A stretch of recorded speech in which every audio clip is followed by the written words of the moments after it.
crowd got me real pumped up after the dunk, so, you know, anything I felt like doing was flexing. It's time to play, man. We gotta have some fun. Well, only time I've been nervous. And it's hard to believe. It was a total shock to everybody. One of those moments where you'll remember where you were when you got the announcement of Kobe Bryant and his daughter and 7 others dying in a fatal helicopter crash in Los Angeles. And here with us to weigh in with their insights on the impact of this tragedy are Mohomad Koroma and Xavier Wherry. And Mohomad, this hits you home as you, like many of your generation and Xavier's, were true Kobe Bryant fans. Indeed. I wasn't a Lakers fan, but I loved everything that Kobe epitomized, man. He was a hard worker. Like, he was talented, but he was a hard worker, and that let us know that even at our ability levels that we should work hard. And seeing him be resilient and seeing him get through certain things, man, like he's an inspiration to a lot of people. And what would you say, Xavier, encapsulates what they call the Mamba mentality? It's the ability to never give up, to obsess over your craft, and to understand and realize that there's no secret to the success. You have to put in the hard work. There's no substitute for hard work. And once you find your passion and once you find out what God put you on this earth to do, you can succeed in it, but you have to really love it. I remember he said something along the lines of, if you have to remind yourself every day how hard to work, then you're not working in the right field. And that's just who Kobe Bryant was. You know, growing up when I played ball, I wanted to be Kobe Bryant, the basketball player. And when basketball didn't really work out for me, I wanted to be like Kobe Bryant, the person. Because Mamba mentality, like, you can use that in any facet of life. That's not just strictly reduced to basketball, football, sports. You can just be whatever you want to be, you know what I'm saying? And you can apply that Mamba mentality and really thrive in it.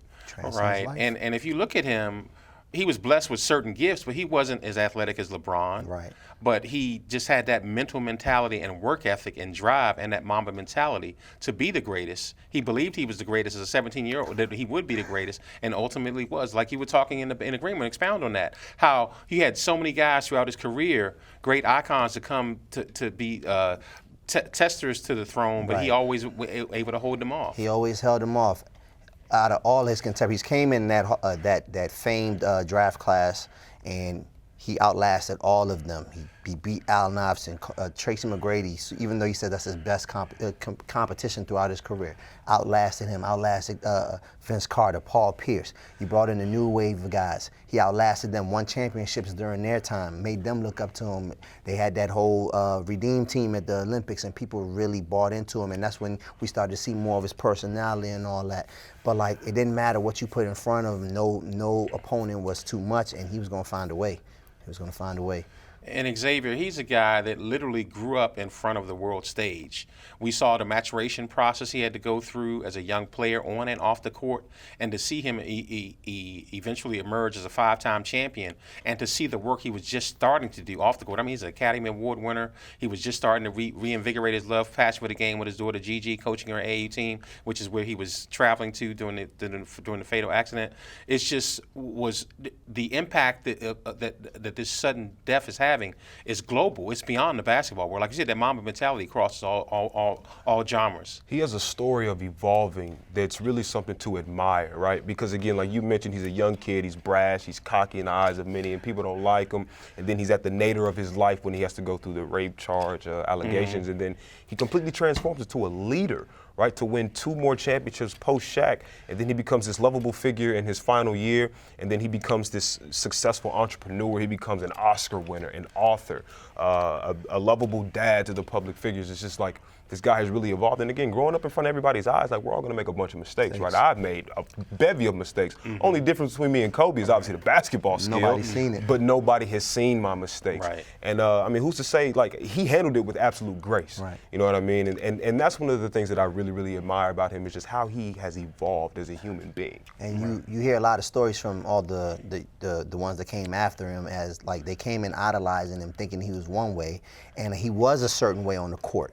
But when the game was over, he'll run to the back and he'll run and go say hello to them before the bus left, and he would give out his number. They'll work out in the summertime, and, like, he extended the olive branch to others, and they got a lot from him. So that helped change the narrative about him also. You know, he was a Mamba on the court, but, like, he was the inspiration and the hero that he was to a lot of people outside of basketball, actually in basketball. So people really revered him. And to talk about the global aspects of it, they had to have the Grammy Awards in the house that Kobe built on the day that he got killed.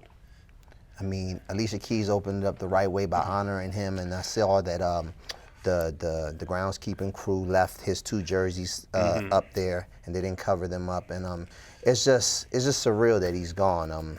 Like I said, I was a big fan. I'm wearing his sneakers right now.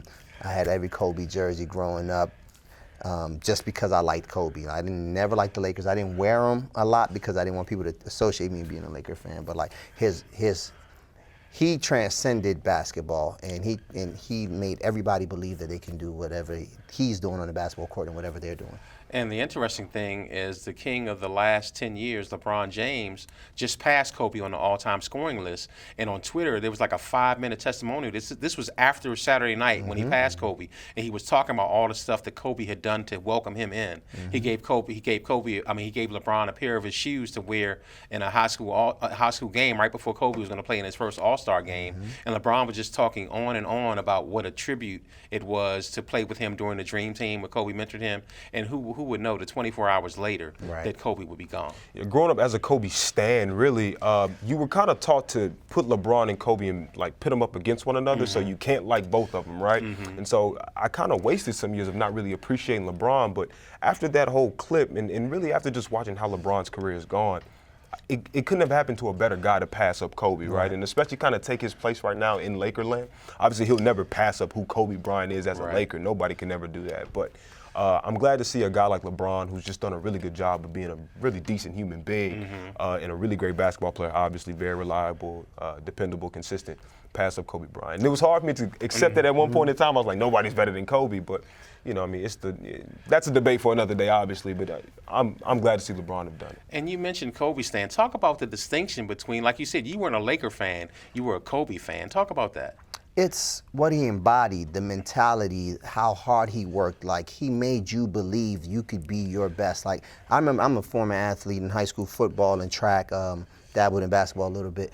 But like, anytime I felt tired, it's like you could channel your inner Kobe Bryant. I couldn't do it the way Kobe Bryant did it, but I did it to get through whatever I was doing at the time. And like, it made me better, like knowing that I was putting time into something that I enjoyed, and I enjoyed the fruits of it by going to college on a scholarship and, you know, having those 4 years and not having to pay for school and all that. And he put that out into the atmosphere, and it was hard to ignore it.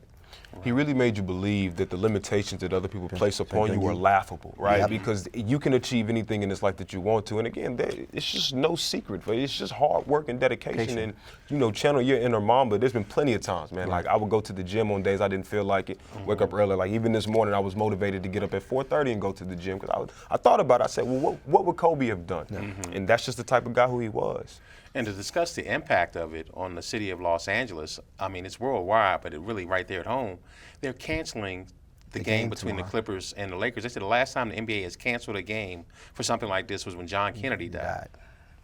I mean, it tells you the ambassador that he was to the game. It tells you the icon that he was. That's really what he is. He's an icon. It's not just a basketball player. Like I said, he transcended basketball to the point where average, everyday people believed that they could attain whatever it is that they wanted because of his spirit on the basketball court. That's influence right there. That's legitimate influence, and that's what's going to keep his legacy going forever. Well, gentlemen, you've definitely paid tribute to Kobe's life. We'll continue to see his impact manifest itself moving on. Indeed. Tell the folks when they can catch your podcast. The podcast is available on iTunes. Set the record straight. Yeah, mine is on Apple and on Spotify. I just dropped an episode today. It was a tribute to Kobe Bryant, so check it out. All right, folks. Well, we've got another tribute to pay as Edward Strand, my long-term coordinating producer since 2011. This is his last production of the Roundball Report.